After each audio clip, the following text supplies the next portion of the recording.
Friends, Jill here. Welcome to my farm, Whispering Willow Farm. It is a crisp morning here.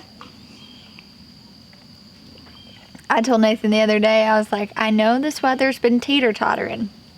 I know you don't want to believe it, but like, I can tell the seasons are changing.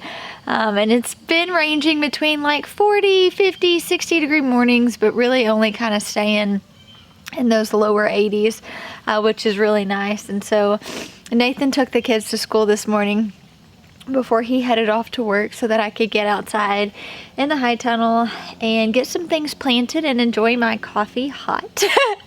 One of the many reasons why I love that, man. So I'm planting cabbage here. Now I started so many cabbages from Haas Tools. I had a red variety. I had, I think, 2 different varieties of a green cabbage. And unfortunately, we deal with ants really, really bad here. This is something I've talked to you guys about often. And what happened is the ants essentially just like healed up and had eaten the entire stem of the plant. It looked very similar to what dampening off would. You just have that really, really thin, brittle stem of your plant, and usually that's a watering sign, but we have all of our stuff on drip irrigation, so I didn't think that was it. And then upon further investigation, there were just ants that had just eaten all the way through it. So really frustrating, but I always try to figure out what are those things I can take and learn from, and that's one of those things that I thought I started more than enough, and I did, but between out here and in the raised bed garden, dealing with that issue, I didn't have enough. So next year, I know that I'm probably just gonna plant way more than I need to, and then if I end up getting left with a bunch, I can throw them in an extra bed, or I can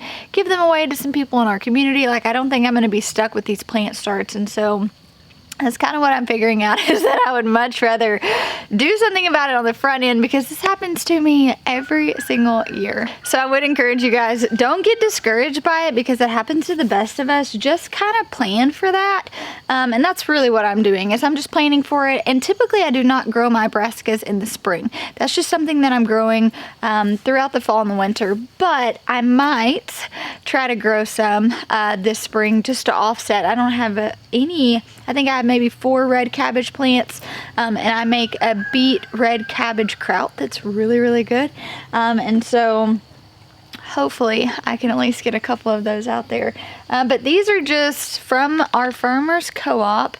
They are just your standard hybrid cabbage. I've grown these in the past, nothing spectacular about them, but they do perform really well. Like, they're not any kind of funky variety, but one thing I like about them is that you can harvest them when they're kind of small, or some of their heads can get 5-6 pounds if you need them to. Granted, when they start getting bigger, you have issues with like cracking and splitting, which you don't want that. But I have noticed if I want bigger heads, I can just let them go longer in the greenhouse, and they perform that way and have some pretty big heads. So planting these here. All right. So let's get to planting. All I have is my Hori. I had a really sweet viewer send this to me because I lost mine. And man, I'm so glad I have this new one. This one's from a company called Bare Bones, which I actually really like. The quality's been super good for this. But I'm planting my cabbage I don't ever plant my cabbage according to the spacing on the seed packet, or if you go by transplants. I find that you can pack them in a lot tighter than it says that you can. So I want to say standards like 24 inches maybe. I don't think, well, maybe these are close to 24 inches. So I may even squeeze these in a little bit and try to get another one out of here, because I just find that you can really kind of get by planting them way closer, especially if your plans to harvest them younger. You know, last year I grew cabbages that were 9-10 pounds. If that's your goal, then you probably want to space them out a bit more, but I'm not planning on letting them get that big this year, so I probably can squeeze these in a little bit tighter. And I still have my main root system from my big tomatoes that were in here. So essentially what I did when I took those tomatoes out is I took a big saw and I went and just cut the base of them, and I'm going to let those decompose and rot in the ground. I didn't want to rip all of that out because it's really just disturbing the soil. So a lot of things, if you can leave in the ground, they will eventually start to decompose, and then just plant around it. So that's pretty much what I've done in this entire bed, is wherever that main root ball was, I planted either on one side or the other. And it worked out pretty nicely. I do like to always try to plant on my drip emitters. That way I know they're getting watered really well. And these are like a 75 day to maturity cabbage, which is pretty standard. Sometimes you can get some hybrid varieties that you can crank out a little bit earlier, but I'm more than pleased with this, especially since it was all I had available to me.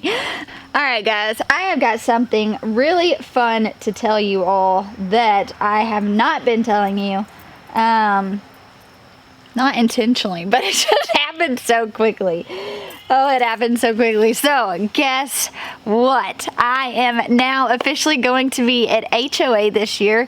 Nathan and I haven't really talked much about HOA because we weren't planning on coming, and so we weren't intentionally not talking about it, but we had talked about if it made sense for us to come as a family, and it really didn't. And so one of my friends called me up last week and was just like, hey, no, this is super last minute. Would you want to come to HOA and stay with me? I'd love to see you. And it was one of those things that, you know, sometimes you just can't say no.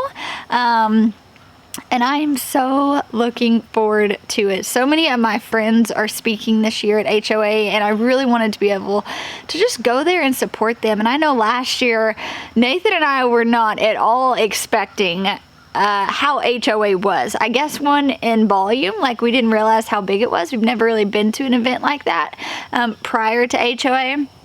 And then we were really shocked at the amount of people who knew who we were. And so that really kind of caught us off guard. And I was just like, what is going on? But it was such a great like reboot and recharge, because you realize that you pour so much into this, you know, vlogging and this community, in hopes that you encourage and inspire one person. And when you get to meet those people that you've encouraged and inspired, and they get to tell you about their journey and, you know, the farms that they bought and the homesteads that they've started, or maybe even just the channels that they've started. It was just so ridiculously encouraging. I remember the whole next week Nathan and I came home, we were just like processing like, wow, honestly, just how cool that that many like-minded people come together because they believe in the bigger vision. They believe that what we do, that this lifestyle makes a difference and holds weight and has impact. And sometimes when we're just in these little old country towns where we don't get to see a lot of these people that we talk to and we encourage and show up for every day, you forget how big that net is cast. You know, you forget that there are a lot of people who are in this with you. And so I know that that was just super encouraging to me and Nathan. I am so excited to be going, which means it's a crazy week around here. So it is just going to be me. I'm flying in, meeting my friend in DC, and then we are driving. So Nathan's going to be here with the kiddos, and he's got a lot of fun things planned with them. So they're not even sad at all, honestly. Usually the kids kind of guilt me a little anytime I go somewhere, and he has all this fun stuff playing with him, and so they were just like, when's mom going out of town so that we can do our fun stuff? So I thought that was pretty funny. But if you're going to HOA, let me know. Leave it in the comments. My plan is, because last year it was kind of crazy and I didn't feel like I really got to see or meet all the people that I really wanted to, and so what I think I'm going to do is be popping in at different people's tents. I'll be going on my Instagram, popping in on my story saying I'll be at this tent from this time to this time if you want to come and see me. And I don't know if I'll do that both days. I know I will definitely do it either Friday or Saturday, just to give you guys a chance. I know we got a lot of messages like, oh, I could never find you and stuff like that. And I'd love to be able to hug your neck. I'd love to be able to hear your story and just encourage you or partner with you in whatever you're dreaming and hoping for. And so I am excited. If you're going to HOA, let us know. I'd love to know. And all my friends out there, I can't wait to see you guys. It's gonna be super, super fun. So busy week on the farm getting ready for that, because I wasn't expecting to go. And so now that I am, I'm trying to make sure I've got all my T's crossed and I's dotted. Is that what you say? I always mess up those things, but I think that's what you say. So, surprise! Coming to HOA, baby. Alright, I got my cabbage planted. I still have several brassicas that need to go out into the raised bed garden. So, the drip's on these right now.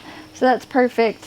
And then let's just head out there and plant some stuff. It is super sunny out in the raised bed garden, so I think I'm just going to finish this vlog in here and share with you guys, show you some of the things that y'all saw me do that are now starting to produce fruit. It's always nice when you do something and it actually works, you know what I mean?